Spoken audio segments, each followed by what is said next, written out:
सभी को राम राम। आज यमुनानगर में मैं हूं और यहाँ पे सरस्वती स्कूल में शूटिंग रेंज की आज ओपनिंग है 25 मीटर और 50 मीटर की। और बड़ी अच्छी बात है कि यमुनानगर जैसे शहर में जो यहाँ पुराने के यहाँ से खुद मल्लेश्वरी ओलंपिक मेडलिस्ट हुई हैं और अब शूटिंग रेंज की जो यहाँ पे शुरुआत हुई है स्कूल में, तो मेरा मानना है कि आने वाले समय में यहाँ से भी अंतर्राष्ट्रीय और ओलंपिक लेवल के खिलाड़ी निकलेंगे। जिस तरीके से हमने पैरा ओलंपिक और जो वैसे ओलंपिक में अभी मेडलों की जो भरमार हमारे खिलाड़ियों ने की है, और ख़ासकर हमारे बीच में पैरा ओलंपिक जो खिलाड़ी हैं सुमित अंतिल ओलंपिक चैम्पियन हैं हमारे बीच में, वो भी हैं, आज वो भी हमारे साथ रहेंगे। तो मैं यही कहूँगा कि खेल हम सभी के लिए बड़ा ज़रूरी है।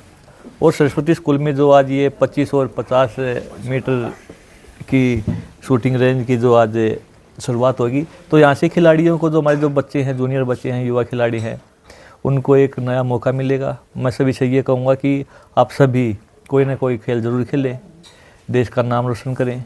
और इस खेल के साथ साथ शिक्षा और संस्कार जरूर अपनाने चाहिए हमें, क्योंकि खिलाड़ी बनने के साथ साथ अच्छे नागरिक होना बड़ा ज़रूरी है। और देश को आज सबसे ज़्यादा, हमारे हिंदुस्तान को इसी चीज़ की ज़रूरत है, संस्कार की। हमारी संस्कृति को बचाए रखना भी एक खिलाड़ी का फ़र्ज़ है। तो जिस तरीके से हमारे खिलाड़ी ओलंपिक हो, एशियन गेम्स, कॉमनवेल्थ गेम्स हो, उसमें देश का परचम फहराते हैं, तो एक अच्छे नागरिक, कोई खिलाड़ी देश के लिए खेलता है तो अच्छा, उसके अंदर देश के लिए कुछ करने का जज्बा तो हमेशा रहता है। तो मैं ये कहूँगा कि दूसरों को भी प्रेरित करें और देश के लिए कुछ करने के लिए प्रेरित करें। मैं सभी से यही आह्वान करूँगा। और आज हम यमुनानगर में आए हैं तो हम चाहते हैं कि आगे आने वाले ओलंपिक में यमुनानगर जैसे शहर से भी खिलाड़ी निकले। क्या बढ़ावा देने के लिए कुछ अलग से प्रयास किए जा रहे हैं? जिस तरह से स्टेडियम की कमी है या उनके रखरखाव की कमी है, तो सरकार को उस और किस प्रकार से ध्यान? देखिए, जो खेल नीति बनाई है, आप सबको पता है कि वो बड़ी अच्छी खेल नीति है। आज ओलंपिक चैंपियन को 6 करोड़ रुपये मिलते हैं, एशियन गेम्स के गोल्ड मेडलिस्ट को 3 करोड़ मिलते हैं, कॉमनवेल्थ गेम्स के गोल्ड मेडलिस्ट को 2 करोड़ रुपये मिलते हैं, और अलग अलग विभागों में नौकरियां दी जाती हैं। और मेरा ये मानना है कि हमें सुधार की गुंजाइश हमेशा रहती है। अगर आप आज से 10 साल पहले देखोगे तो हमारे पास अच्छे कोच नहीं थे, अच्छे स्टेडियम नहीं थे। पूरे देश की मैं बात करता हूँ, अकेले हरियाणा की बात नहीं करता मैं।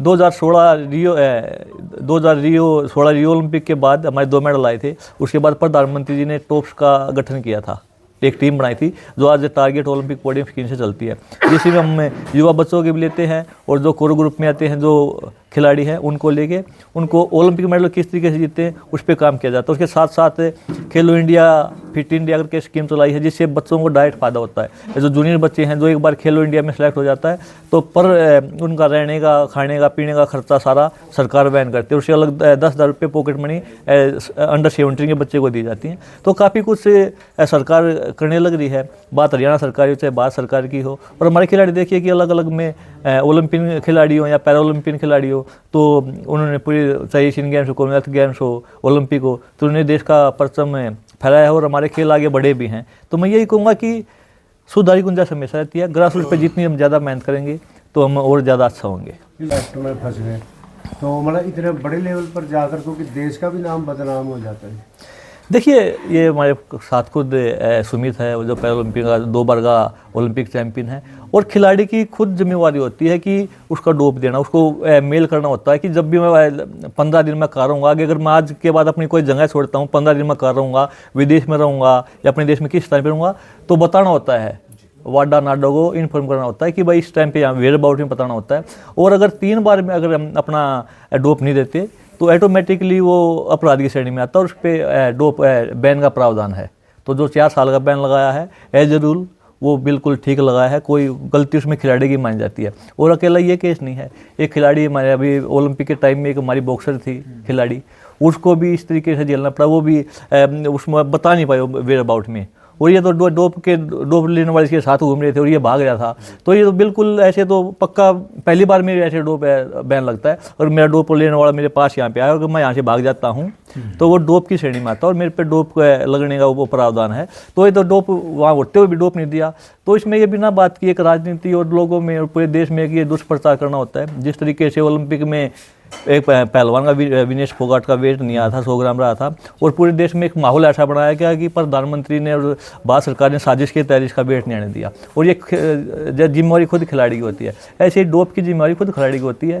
अगर कोई खिलाड़ी, मैं आपको 2016 की बात बताता हूँ, रियो ओलंपिक के टाइम नथिंग यादव डोप में आया था और उसने भी इस तरीके के मतलब ये थी कि भाई किसी ने उसको कुछ खिला दिया पिला दिया हो।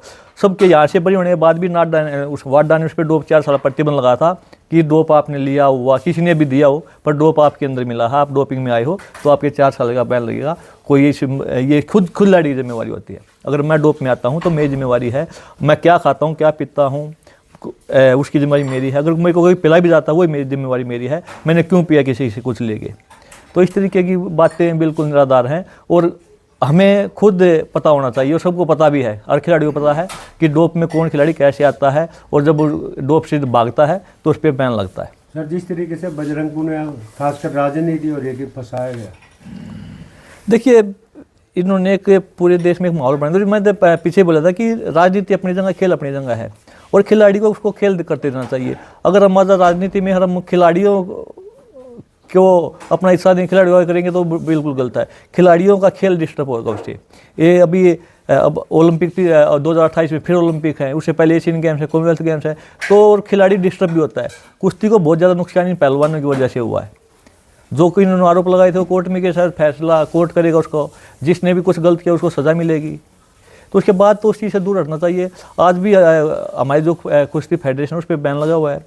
नेशनल में इन्हें बार बार ये कोर्ट में जाती हैं कि फेडरेशन नेशनल क्यों कराती है, फेडरेशन टीम क्यों भेजती है, जिसका खामियाजा हमारे जूनियर पहलवानों को भुगतना पड़ता है। और सभी पहलवान बड़े आहत हैं इस चीज़ से और सभी इनकी इस राजनीति को, जो छोटी राजनीति है अच्छी राजनीति है, उसको समझ चुके हैं। आज इनके साथ कोई भी खिलाड़ी नहीं खड़ा है। ये गली गली घर घर तक पहुँच चुका है। देखिए पूरे देश में ये बहुत बड़ी समस्या है और गंभीर समस्या है। ये पंजाब में पहले बहुत ज़्यादा हमारे पंजाब के युवा बर्बाद हुए, अपनी जान गंवाई और बहुत से अब जैसे हरियाणा में भी ये काफ़ी तेज़ी से फैल रहा है।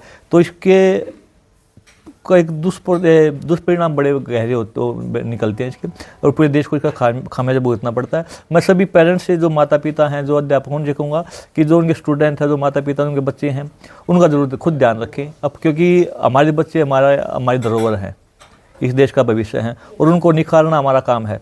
बच्चा खासकर शाम को बच्चा 6 से और 8 बजे तक कहाँ रहता है, उसी टाइम में ज़्यादा बच्चा अच्छा और बुरा बनता है। कि शाम को अपने बच्चे का ख्याल जरूर रखें। और मैं तो ये कहूँगा कि अपने बच्चे जितने भी हैं तो अपने बच्चे को किसी न किसी खेल ग्राउंड में भेजें। अगर बच्चा कोई शाम को खेल लेगा तो नशे से बचेगा, बुरी संगति से बचेगा। और खेल है जो बहुत कुछ सिखाता है। खेल हमें आगे बढ़ना सिखाता है, संघर्ष करना सिखाता है और आपसी भाईचारा मेल जोल सिखाता है। तो मैं यही कहूँगा कि नशे के खिलाफ हम सबको लड़ना होगा। इसमें अकेली कोई सरकार कुछ नहीं कर सकती। जब तक हम इसके लिए जागरूक नहीं होंगे, हम औरों को जागरूक नहीं करेंगे, तब तक कुछ नहीं हो सकता। तो सरकार के साथ मिलके हमें इसके खिलाफ भी एक मुहिम चलानी चाहिए और अपने घर से स्टार्ट करनी चाहिए कि मेरे घर में, हमारे घर में कोई बच्चा नशा ना करता हो और उसको नशे से कैसे दूर रखना है, कैसे उसको जागरूक करना है, कैसे उसको समझाना है, वो हमारा फर्ज बनता है। तो सर सामने देखा जाता है कि खेलों में राजनीति ज़्यादा हैवी रहती है, जो खिलाड़ियों को आगे आने में या आगे बढ़ने में दिक्कत आती है। तो लगता है कि खेलों को राजनीति से मुक्त किया जाना चाहिए। देखिए मैं हमेशा बोलता हूँ, जो भी फेडरेशन के जो प्रेसिडेंट हैं, सेक्रेटरी हैं, वो अच्छा इंसान होना चाहिए। जो नहीं है कि कोई अच्छा खिलाड़ी है तो वो अच्छा इंसान भी हो सकता है। तो अच्छा राजनेता हो, कोई बिजनेसमैन हो, कोई IAS IPS, कोई समाज सेवी, अच्छा इंसान होना चाहिए जो खेलों को आगे बढ़ाए। और आज तो खुद खिलाड़ी इस तरीके की राजनीति करने लगे जिससे खेल बदनाम होते हैं। हमारी बहन बेटियों के ऊपर उंगली उठाई जाती हैं, इस तरीके के इल्ज़ाम है खिलाड़ियों द्वारा लगाए जाते हैं अपने ही साथी खिलाड़ियों पे। तो बड़ा दुखदायी है। तो मैं है कि खेल, जब खिलाड़ी खेल खेलता है, कोई खिलाड़ी कोई भी खेल खेलता है तो पूरा ध्यान अपना खेल पे लगाए। अगर राजनीति करनी है तो खिलाड़ियों के उस पर राजनीति ना करे, अच्छी राजनीति करे, खिलाड़ियों के भले की राजनीति करे, उस खेल को पीछे धकेलने की कोशिश ना करे। और कुश्ती के साथ आज वही हो रहा है। ये जो 2-3-4 पहलवान हैं, ये कुश्ती को आज भी पीछे धकेलना काम कर रहे हैं। कि वो गायब हो गई। एक स्टार माना जाता था विनेश को, भाई एरी का काम करेंगे, वो दिखती भी नहीं है। देखिए खिलाड़ी तो अच्छी खिलाड़ी है, स्टार तो है, उसमें तो कोई वो नहीं है, पर राजनीति में आने के बाद लोगों के बीच में रहना होता है, और वहाँ की जो दुराना हल्के की जो समस्याएं हैं उन लोगों को पता होगा, उनके बीच में वो जाती है नहीं जाती है हमें तो नहीं पता। अगर पोस्टर किसी ने लगाए हैं तो उनका कुछ अपने रीजन होंगे तो उन्होंने पोस्टर लगाए हैं।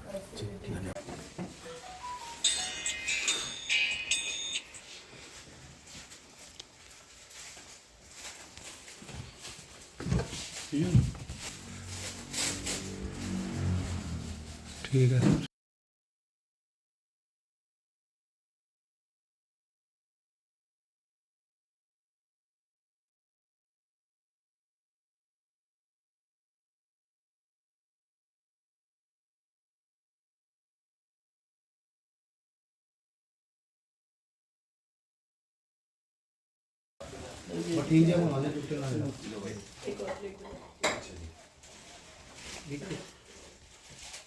ठीक है सर हमारे यहाँ पर क्लब है टेनिस लॉन टेनिस और हमारे रेलवे में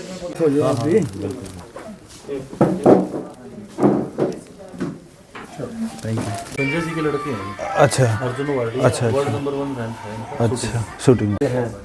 उससे पहले खिलाड़ियों को बड़ी भारी दिक्कत आती है, तो क्या कहना चाहेंगे उसको? देखिए जी, कोई भी बड़ी चीज़ होती है उसमें, चाहे आप कोई भी बड़ा काम करने में अगर जो आपका एम बड़ा है तो दिक्कतें तो आती हैं, बट जिस तरह से सरकार साथ दे रही है, टॉप स्कीम में हम खेलो इंडिया स्कीम, अभी नए नए खेलो इंडिया पैरा गेम स्टार्ट हुए हैं तो काफ़ी सपोर्ट मिल रहा है गवर्नमेंट से, लोगों से काफ़ी प्यार मिल रहा है, तो मोटिवेशन मिलता है कि अपना और बेहतर दें हम।